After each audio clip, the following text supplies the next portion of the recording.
There are so many ways you can have fun and affordable experiences in New York City that may not be on your radar. Join me for one of those outings.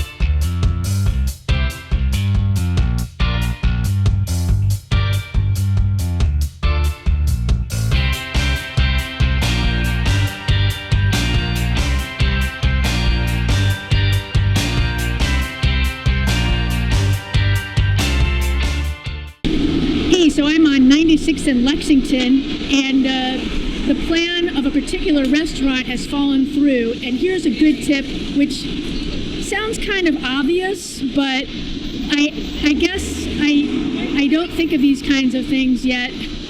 But we are in new times, so the restaurant we were planning on going to at the website said it was open for brunch, but I Googled my business as I was in transit, and Google My Business said it doesn't open till 4.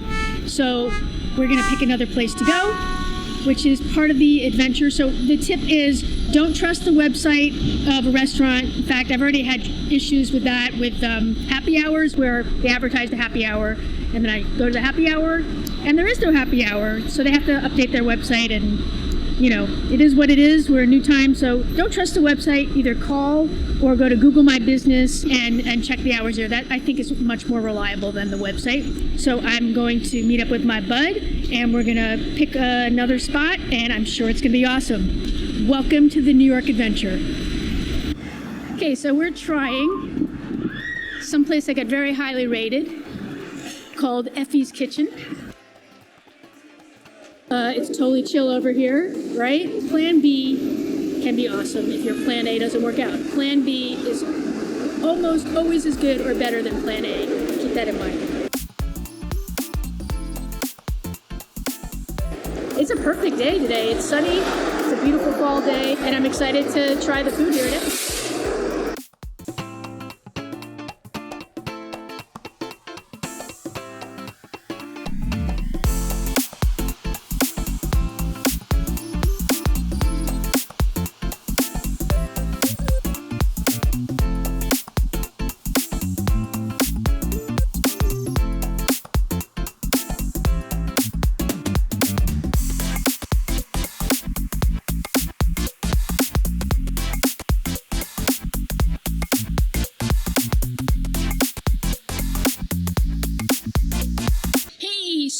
Had an awesome breakfast at a great place that we'd never heard of before today. The food was terrific and super cheap. They take credit cards, which I wasn't sure about at first because it was so cheap. The one thing, just be aware of, there's no alcohol, so if you're looking for a Bellini like I was, you'll be a little disappointed. But the coffee was great, eggs were great, the Israeli salad was great, so go. And there's also a few other restaurants on that block, so if for some reason Effie's isn't for you, there's definitely several other choices, so go for it. But now we're going in to see the puppet show. So this is the Museum of the City of New York, and it was founded, I think, in the early 20th century, in the 1920s, to preserve and, you know, put out there all the amazing things about New York history and New York art. So we're going to go in and see puppets having to do with New York City specifically. Brooklyn Public Library and some other libraries in the city, you can sign up for passes for different museums and other historical places, homes, gardens around the city. And I thought, hey, let's go check out the Puppets of New York. We live here, why not check it out? All right, here we go. Yay! Yay!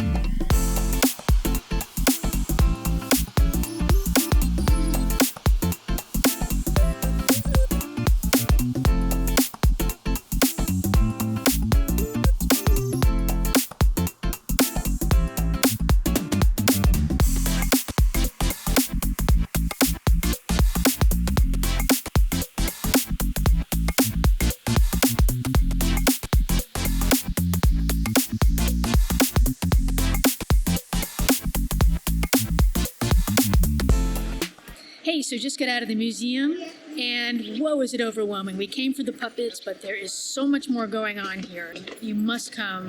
It is early October in 2021, but if you're seeing this later on, this is a great museum at any time of year. There's always some cool exhibit going on. Right now, there are no end dates. These are all going to be around for the foreseeable future, but I wouldn't wait just in case they come with end dates. There is a wonderful 80s music exhibit called New York New Music. It follows the history of the music scene in New York from 1980 to 1986. Really cool stuff, very overwhelming, lots of videos, things to look at, things to listen to. There's also an activist New York, the history of activism from the 1600s to the present. There's also black and white photos and color photos of New York scenes of average people in the 60s, 70s, 80s. Very interesting stuff. And there's also, it seems to be a climate change. So there's something for everybody. It's kind of overwhelming. I'm looking at this sheet right here.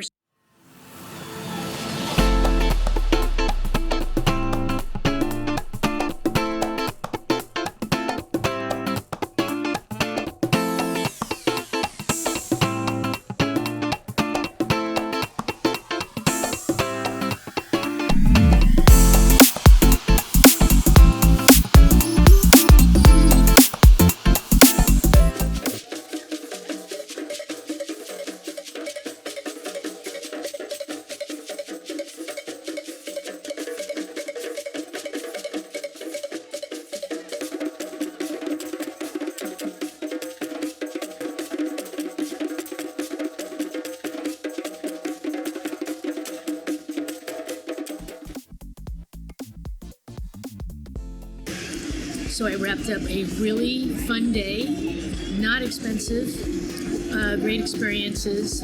Went to a great little restaurant that was unintended, and then the museum, which had so much going on we couldn't process it all, so we'll have to go back. Lovely walk down Fifth Avenue. My friend Robin took off, and I took a lovely walk through Central Park where there was a lot of action. And then I ended up here at the Pan Quotidien in Central Park, which used to serve wine, and at the moment they are waiting for their liquor license to be renewed, so I'm having a delicious mint lemonade. So just FYI, if you're coming to LPQ in Central Park, there's no wine yet, but it sounds like it's imminent. It's just bureaucracy, I guess. So I really recommend the activities I did today as a way to spend an affordable and fun experience in New York City.